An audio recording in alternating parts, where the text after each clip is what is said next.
Good morning student आज हम chemical coordination and integration में पढ़ेंगे एड्रिनल ग्लैंड के बारे में।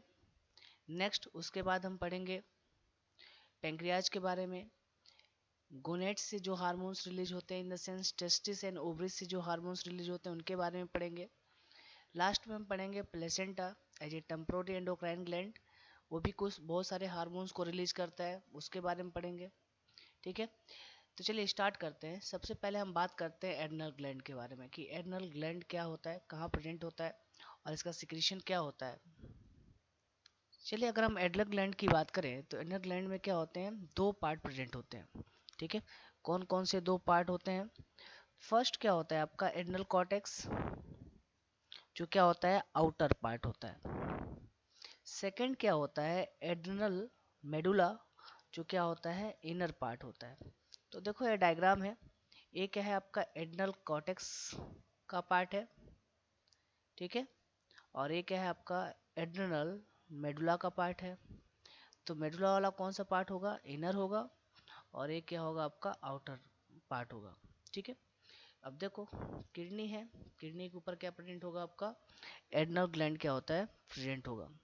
ठीक है,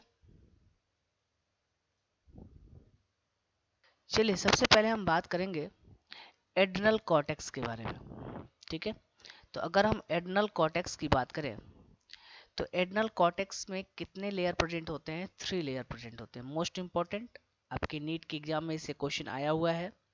ठीक है, तो आईएमपी है ये नीट के पर्पज से। तो कौन कौन से 3 लेयर है, जो इनर होता है लेयर उसको हम बोलते हैं जोना रेटिकुलरिस।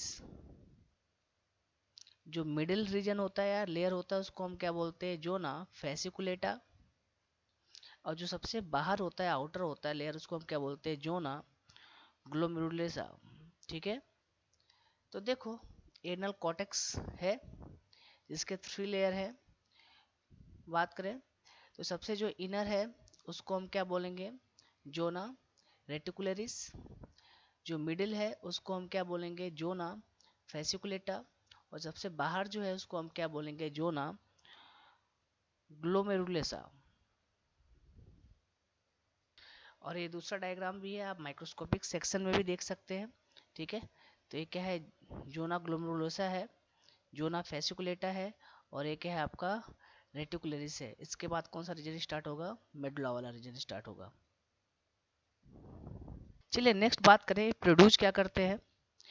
तो जो एड्रिनल कॉर्टेक्स होता है क्या प्रोड्यूस करते हैं, एक कॉर्टिकॉइड हार्मोन्स को क्या करते हैं प्रोड्यूस करते हैं। अब कौन से कॉर्टिकॉइड हार्मोन्स है, फर्स्ट क्या है आपका ग्लूकोकॉर्टिकॉइड्स। ठीक है, मेनली क्या प्रोड्यूस करता है कॉर्टिसोल। ठीक है, सेकेंड बात करें तो सेकेंड होता है मिनरल कॉर्टिकॉइड्स, ये क्या मेनली सिलेक्ट करेगा एल्डोस्टेरॉन को। ठीक है, और तीसरा हम बात करें सिक्रीशन की तो वो क्या होगा आपका एंड्रोजेनिक कॉर्टिकॉइड्स क्या है हार्मोन्स को क्या करता है रिलीज करता है, कौन एड्रिनल कॉर्टेक्स का रीजन। चलिए फर्स्ट हम बात करते हैं ग्लूकोकॉर्टिकॉइड्स हार्मोन्स के बारे में। तो ग्लूकोकॉर्टिकॉइड्स हार्मोन्स क्या फंक्शन करता है इसके बारे में पढ़ना है। तो किसमें इन्वॉल्व होता है, इन्वॉल्व इन कार्बोहाइड्रेट मेटाबॉलिज्म। ठीक है, यानी कार्बोहाइड्रेट मेटाबॉलिज्म में क्या होता है इन्वॉल्व होता है। ठीक है, नेक्स्ट बात करें, एक इसको स्टिमुलेट करता है ग्लूकोनियोजेनेसिस, लाइपोलाइसिस एंड प्रोटियोलाइसिस। ठीक है,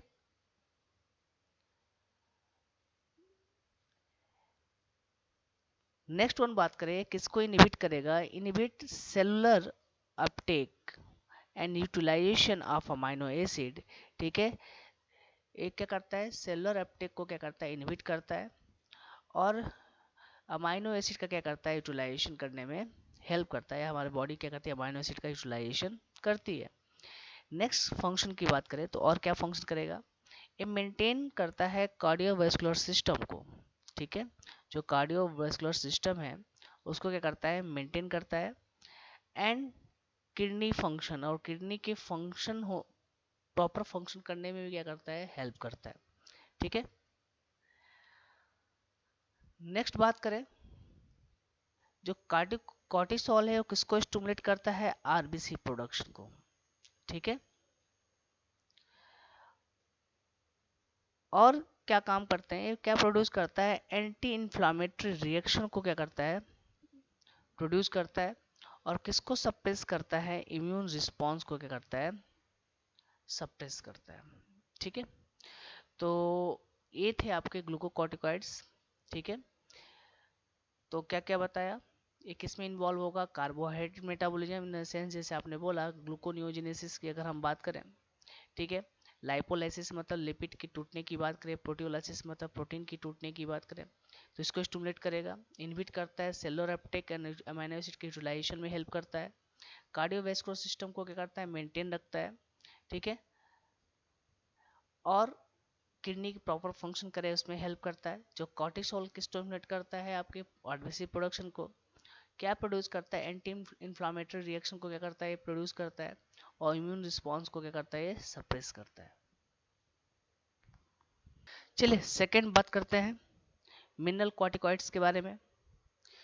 तो ये किसको रेगुलेट करता है? ये रेगुलेट करता है वाटर, या बात करो बॉडी फ्लूइड वॉल्यूम को, इलेक्ट्रोलाइटिक बैलेंस को, ऑस्मोटिक प्रेशर को, और ब्लड प्रेशर को। इन सबको क्या करता है? ये रेगुलेट करता है मिनरल कॉर्टिकॉइड्स। अगर हम बात करें एल्डोस्टेरॉन की, तो एल्डोस्टेरॉन किसको स्टिमुलेट करेगा? ये स्टिमुलेट करता है reabsorption of Na plus and water from renal tubules and excretion of potassium ion and PO4 इन आप बोल सकते हो फॉस्फेट आयन। ठीक हो, इसके क्या करता है? एक्सक्रीशन को क्या करता है? स्टिमुलेट करता है। और किसके रीअब्जॉर्प्शन को स्टिमुलेट करता है? Na प्लस एंड वाटर के रीअब्जॉर्प्शन को क्या करता है? स्टिमुलेट करता है। ठीक है,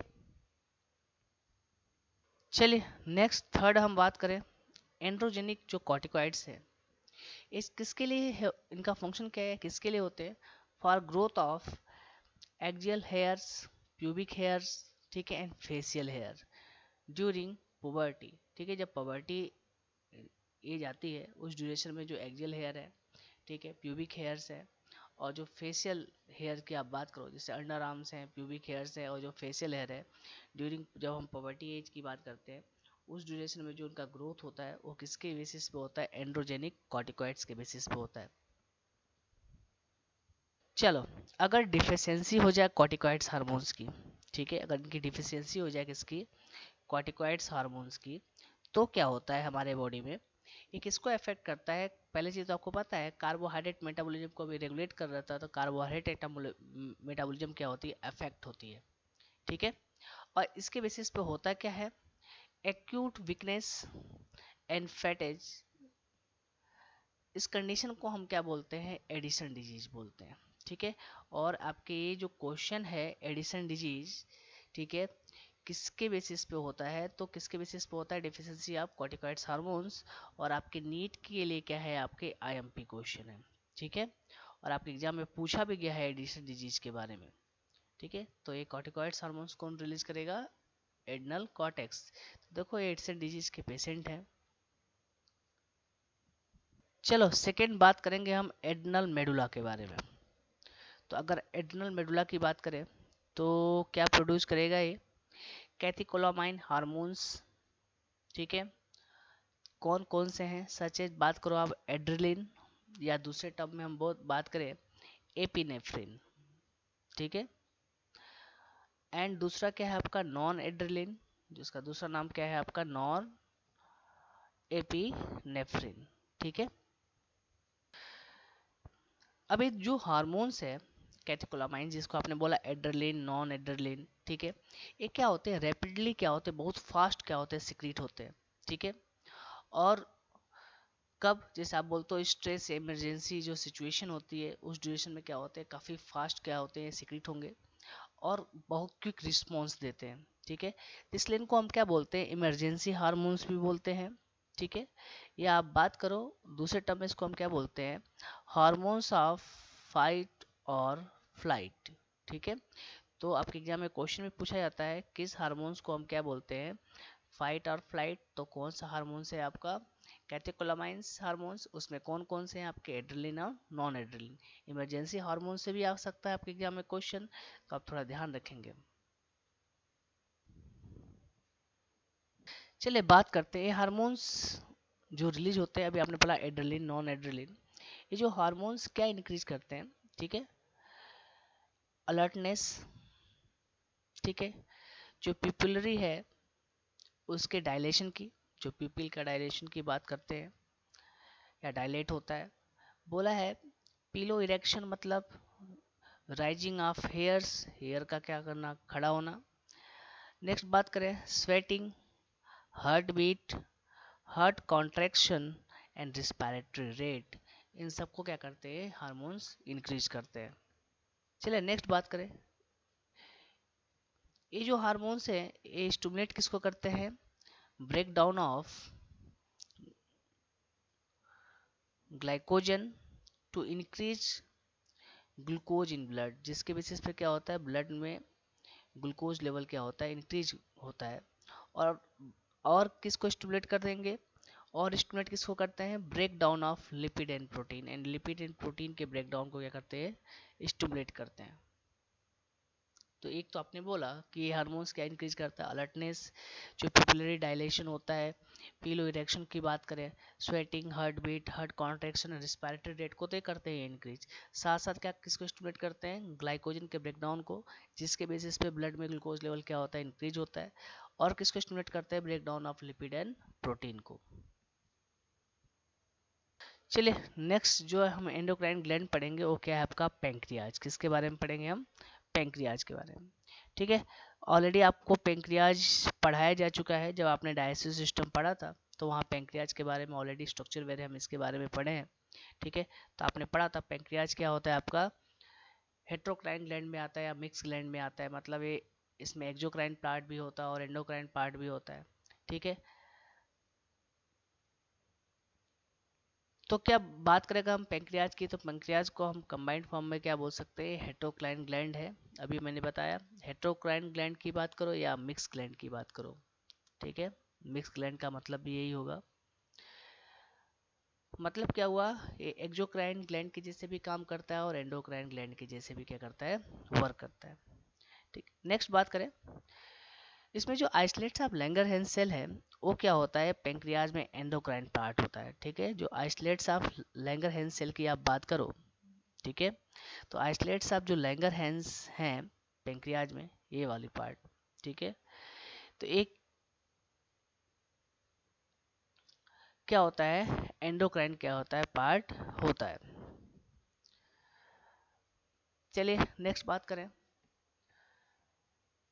अगर हम बात करें कि पेंक्रियाज में 1 to 2 मिलियन क्या होते हैं आइसोलेट्स, ठीक है, 1 to 2% क्या होते हैं पेंक्रियाटिक टिश्यू क्या होते हैं, प्रेजेंट होते हैं, ठीक है। तो 1 to 2 मिलियन क्या होगा, आइसोलेट्स ऑफ लैंगरहैंस, अब बात करो सेल, और 1 to 2% क्या होगा आपका, पेंक्रियाटिक टिश्यू क्या होते हैं, प्रेजेंट होते हैं।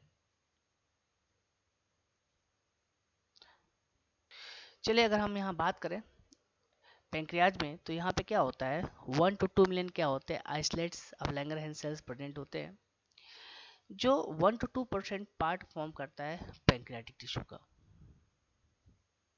चलिए नेक्स्ट बात करते हैं, अब जो आइसोलेट्स ऑफ लैंगरहैंस हैं उसमें जो अल्फा सेल होते हैं और बीटा सेल होते हैं, ठीक है। ये क्या सिक्रेट करते हैं, पेप्टाइड हार्मोन्स को सिक्रेट करते हैं। मैंने ऑलरेडी बताया था टाइप ऑफ हार्मोन्स में, पेप्टाइड हार्मोन्स में क्या आता है। तो आप जो alpha cell and beta cell है ये क्या सिक्रेट करते हैं, पेप्टाइड हार्मोन्स। कौन कौन से हार्मोन्स है, अल्फा सेल क्या रिलीज करेगा, ग्लूकागॉन, और बीटा सेल क्या रिलीज करता है, इंसुलिन, ठीक है। और एक किसको मेंटेन करते हैं, ग्लूकोज होम्योस्टेसिस को क्या करते हैं, मेंटेन करते हैं, ठीक है। इन ग्लूकोज के लेवल को क्या करते हैं, ब्लड में मेंटेन करते हैं। अगर आप बात करोगे ग्लूकोज का लेवल बढ़ता है तो वहाँ पे इंसुलिन क्या करता है, वर्क करता है, और क्या करता है, ग्लूकोज को ग्लाइकोजन में कन्वर्ट करता है। ग्लूकोज लेवल कम होता है तो ग्लाइकोजन वहाँ पे काम करना स्टार्ट करता है, और वो क्या करता है, जो मसल में ग्लाइकोजन स्टोर है उसको करता है क्या है वो, या लीवर में अगर आप बात करो जो ग्लाइकोजन स्टोर है तो उसके ग्लूकागॉन क्या करता है, वापस ग्लूकोज में कन्वर्ट करता है। चलिए अगर हम बात करें आइसोलेट्स ऑफ लैंगरहैंस की, तो यहाँ पे दो सेल और भी होते हैं, अल्फा बीटा तो पढ़ ही लिया आपने। एक क्या होता है आपका डेल्टा सेल भी होता है, ठीक है। और एक बात करें, चौथा सेल क्या होता है आपका, गामा सेल होता है। क्या होता है, गामा सेल होता है, ठीक है। और जो डेल्टा सेल है वो क्या रिलीज करता है, ये सोमेटोस्टेटिन को सिक्रीट करता है। क्या करता है, सोमेटोस्टेटिन को क्या करता है, रिलीज करता है, ठीक है, हार्मोन्स को। और जो गामा सेल क्या होता है, ये प्रिकॉसर होता है अल्फा एंड बीटा सेल का। ये क्या होता है, गामा सेल प्रिकॉसर होता है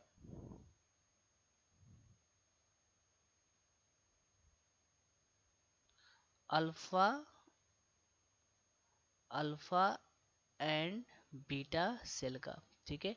ओवरऑल ये बात करो, अल्फा एंड बीटा सेल को क्या करता है, कंट्रोल करता है, या बोल सकते हो कि इनके सिक्रीशन को क्या करता है, कंट्रोल करता है। तो ये प्रिकॉर्सर किसका होता है, अल्फा एंड बीटा सेल का। कौन, डेल्टा सेल।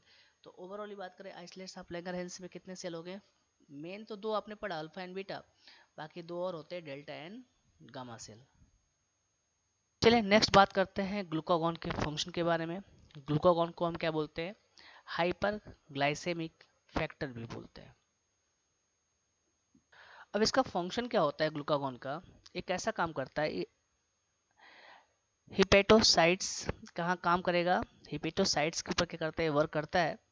और किसको स्टिमुलेट करता है, ग्लाइकोजिनोलाइसिस को। किसको करता है, ग्लाइकोजिनोलाइसिस को करता है, स्टिमुलेट करता है। हिपेटोसाइट सेल मैंने बताया था लिवर सेल के बारे में आपको। और जिसके रिजल्ट से होता क्या है कि ब्लड शुगर लेवल क्या होता है, इंक्रीज होता है, ठीक है, जिसको हम क्या बोलते हैं, हाइपर ग्लाइसेमिया बोलते हैं।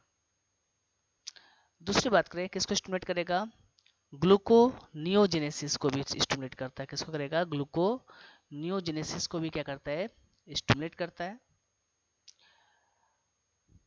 और क्या काम करता है, रिड्यूस करता है cellular glucose and uptake and utilisation, ठीक है। तो करता क्या है, रिड्यूस करता है, जो सेलुलर ग्लूकोज अपटेक है और यूटिलाइजेशन है, उसको क्या करता है, क्या है, रिड्यूस करता है।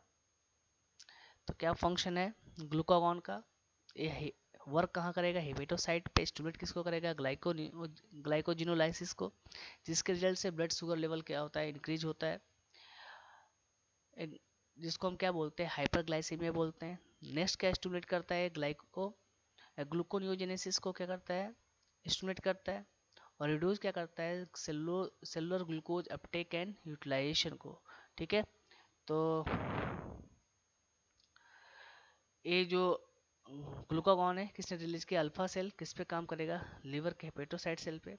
ग्लूकोज क्या है, ब्लड लेवल पे क्या होगा, इंक्रीज होना, बढ़ेगा, ठीक है। सेम अभी हम आगे पढ़ेंगे, ठीक है, इंसुलिन के बारे में, ठीक है। अगर लो ब्लड ग्लूकोज है तो वहाँ पे कौन सा काम करना स्टार्ट किया, अल्फा सेल ने। अभी हम आगे पढ़ेंगे जब इंसुलिन के लिए, तो वहाँ पढ़ेंगे जब अगर हाई ब्लड है, ब्लड में शुगर है या ग्लूकोज है, तो वहाँ पे पेंक्रियाज का कौन सा सेल काम करना स्टार्ट करेगा, बीटा सेल, जो क्या करेगा, इंसुलिन रिलीज करेगा, ठीक है। जो करता क्या है,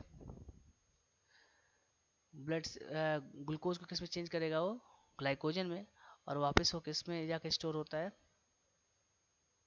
आप बोल सकते हो कि नॉर्मल ग्लूकोज लेवल करता है, साथ साथ वो जो आपका ग्लाइकोजन है वो स्टोर कहाँ होता है, लिवर में या मसल में क्या होता है, स्टोर होता है। बता ही रहा था इंसुलिन का, तो इंसुलिन का क्या फंक्शन है, इंसुलिन को हम क्या बोलते हैं, हाइपोग्लाइसेमिक फैक्टर बोलते हैं। फंक्शन क्या है, पहला कहाँ काम करता है, हिपेटोसाइट पे काम करेगा, एंड एडिपोसाइट्स पे काम करेगा, एंड लिपिड या फैट सेल के ऊपर काम करेगा। और करता है क्या, इन्हांस करता है सेलुलर ग्लूकोज अपटेक को एंड यूटिलाइजेशन को, एंड यहाँ पे सेलुलर ग्लूकोज के अपटेक और यूटिलाइजेशन को ये बढ़ा देता है, जिसके वजह से जो ब्लड ग्लूकोज क्या होता है लेवल, या ब्लड जो ग्लूकोज है, ठीक है, रेपिडली क्या होता है, मूव कहाँ होता है, हेपेटोसाइट्स पे एंड एडिपोसाइट्स पे, ठीक है। तो ब्लड ग्लूकोज का अंदर सेंस ग्लाइकोजन के फॉर्म में कहाँ मूव करेगा, हेपेटोसाइट एंड एडिपोसाइट में, ठीक है। जिसके बेसिस पे क्या होता है, जो ब्लड ग्लूकोज लेवल क्या होता है, डिक्रीज होता है। इसको हम क्या बोलते हैं, हाइपोग्लाइसेमिया बोलते हैं। साथ साथ इसको स्टिमुलेट करता है जेनेसिस को मतलब ग्लूकोज को किस में कन्वर्ट करता है, ग्लाइकोजन में। ठीक है, तो यही बताया। अगर हाई ब्लड ग्लूकोज है तो वहाँ पे क्या काम करेगा, इंसुलिन वर्क करेगा। अगर लो ब्लड ग्लूकोज है तो वहाँ पे क्या काम करेगा, ग्लाइकोजन। चलिए कुछ डिजीज के बारे में बात कर लेते हैं। बात करेंगे हम डायबिटीज मिलेटस के बारे में। ठीक है, ये जो डायबिटीज डिजीज है या डायबिटीज जो मिलेटस है कैसे होता है, बोला है किसका डिसऑर्डर है, ड्यू टू प्रोलॉन्ग हाइपरग्लाइसीमिया का। ठीक है,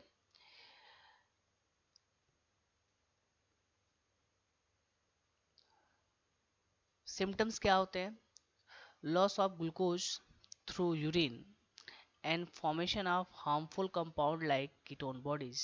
ठीक है, तो जिस पर्सन में क्या होता है, डायबिटीज मिलेटस होता है, तो हमें सिम्टम्स क्या दिखाई देते हैं, जो ग्लूकोज लॉस होता है किसके थ्रू, यूरिन के थ्रू ग्लूकोज क्या होता है, पास होता है। सांस एंड किडनी ग्लूकोज का एक लिमिट है ना जिसको रीअब्जॉर्ब करेगा, उससे एक्स्ट्रा अगर बहुत ज़्यादा होगा तो यूरिन के थ्रू क्या करेगा, वो रिलीज होगा किडनी के थ्रू। तो साथ साथ हम बात करें, कई सारे हार्मफुल कंपाउंड का भी फॉर्मेशन होता है जिसको हम क्या बोलते हैं, कीटोन बॉडी बोलते हैं। ट्रीटमेंट क्या होता है, इंसुलिन थेरेपी। जब आप 12th में आओगे तो आपको मॉलिक्यूलर जेनेटिक्स जब पढ़ाया जाएगा तो वहाँ पे पढ़ाया जाएगा कि सिंथेटिक इंसुलिन कैसे फॉर्म करते हैं। जैसे ये है इंसुलिन, जो सिंथेटिक इंसुलिन होता है उसको हम बोलते क्या है, ह्यूमेलिन। क्या बोलते हैं, ह्यूमेलिन। ठीक है, तो ह्यूमेलिन क्या है, आपका सिंथेटिक इंसुलिन है। ठीक है, जिन उन पेशेंट को दिया जाता है जिनमें क्या होता है, इंसुलिन का लेवल क्या होता है, कम होता है। ठीक है, तो जब इंसुलिन नहीं रहेगा तो उस समय क्या होगा, ग्लूकागॉन ज़्यादा काम करेगा। ठीक है, तो ग्लूकागॉन जब ज़्यादा काम करेगा तो क्या होगा, ब्लड में ग्लूकोज लेवल क्या होगा, इंक्रीज होगा, बहुत ज़्यादा इंक्रीज होगा ग्लूकोज लेवल। तो उस समय क्या होगा, यूरिन के थ्रू क्या होगा, ग्लूकोज क्या होगा, पास होना स्टार्ट करता है। साथ साथ बहुत सारे हार्मफुल कंपाउंड कीटोन बॉडी वेरे फॉर्म होते हैं। तो ट्रीटमेंट क्या है, इंसुलिन थेरेपी, मतलब इंसुलिन का इंजेक्शन वेरे हम क्या करते हैं, ऐसे पेशेंट को देते हैं।